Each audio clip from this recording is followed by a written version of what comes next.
4 নম্বর যে big parenting mistake সেটা হচ্ছে সন্তানের সামনে বাবা মার ঝগড়া করা। এটি ঘরে ঘরে আমরা দেখি।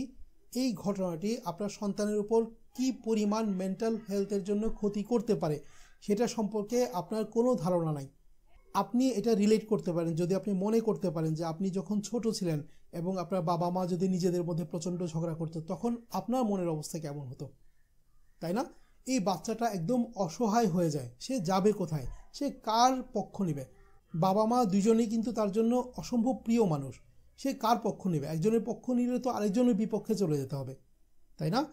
এই ব্যাপারগুলো আমাদের খুব ভালো করে খেয়াল করতে হবে। দ্বিমত হওয়া, মতবিরোধ হওয়া, এটা খুব স্বাভাবিক একটা ঘটনা, এটাকে স্বাভাবিকভাবে নিতে হবে। এটা আপনাদের পার্সোনাল ম্যাটার। আপনারা দুইজনেই খেয়াল করবেন যে এইটি যেন কখনো বাচ্চার সামনে না হয়, কারণ বাচ্চার ব্রেইন তো পরিপক্ক না, সে খুব অসহায় হয়ে পড়ে। এটা তার মধ্যে এক ধরনের অপরাধ বোধের সৃষ্টি করে, সে মনে করে তার জন্যই হয়তো এটি হচ্ছে। এটি তাকে হীনমন্যতার অতল গহ্বরে ফেলে দেয়, সে হীনমন্য বোধ করে, তার যে আত্মসম্মান বোধ সেটা নষ্ট হয়। তাহলে আমরা আমাদের যে ব্যক্তিগত সমস্যা সেটাতে আমাদের সন্তানদেরকে জড়াবো না, খুব সাবধানে তাকে এড়িয়ে আমরা আলোচনা করতে পারি। বা আপনি যখন বাইরে হাঁটতে যান, আপনার হাজব্যান্ড ওয়াইফ রাস্তায় হাঁটতে হাঁটতে ঝগড়া করতে পারেন, কোনো সমস্যা নাই, কিন্তু কোনোভাবে বাচ্চার সামনে যেন আপনি ঝগড়া না করেন। এই ব্যাপারটাতে আমরা এখন থেকে খুব ভালো করে খেয়াল রাখবো। এই যে রেসপেক্টের যে ব্যাপারটি আছে, আমাদের সন্তানদের যে আত্মসম্মান বোধ, এটি রক্ষা করা কিন্তু প্যারেন্ট হিসেবে সবচেয়ে প্রথমে আমাদের নিজেদের কাজ, রাইট? তাহলে আমরা এই ব্যাপারটা এখন থেকে খুব ভালোভাবে মনে রাখবো যে সন্তানের সাথে আমরা ঝগড়া করব না, সন্তানের সামনে আমরা ঝগড়া করব না। সন্তানের সামনে ঝগড়া করলে সবচেয়ে বড় যে ক্ষতিটা হয় সেটা কি জানেন? সেটা হচ্ছে আপনার সন্তান মনে করে যে প্রবলেম সলভ করার জন্য ঝগড়া করতে হয়। এই যে লার্নিংটা সে নিয়ে নিল, এটি কিন্তু সাংঘাতিক খারাপ রেজাল্ট আনতে পারে। আপনার সন্তান বড় হতে হতে ঝগড়াটে হয়ে যাবে এবং ঝগড়া করেই সে সমস্ত প্রবলেম সলভ করতে শুরু করবে এবং সে বিশ্বাস করবে যে এভাবেই প্রবলেম সলভ করতে হয়। এটি হচ্ছে সবচেয়ে বড় একটি প্রবলেম। তাহলে এখন থেকে অন্তত এই কাজটা আমরা বাদ দিব, এই ঝগড়াঝাটি বাচ্চার সামনে করব না।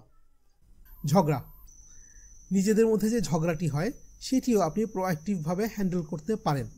নিজেদের মধ্যে একটি বোঝাপড়া থাকতে পারে যে যদি এরকম কিছু হয় তখন আমরা কিভাবে প্রবলেমটা সলভ করব। সর্বোপরি হাজব্যান্ড এবং ওয়াইফ যখন নিজেদের মধ্যে রেসপেক্ট এবং লাভ এই দুইটা জিনিস গড়ে তুলতে পারবেন তখন কিন্তু ঝগড়াঝাটি করতে হবে না।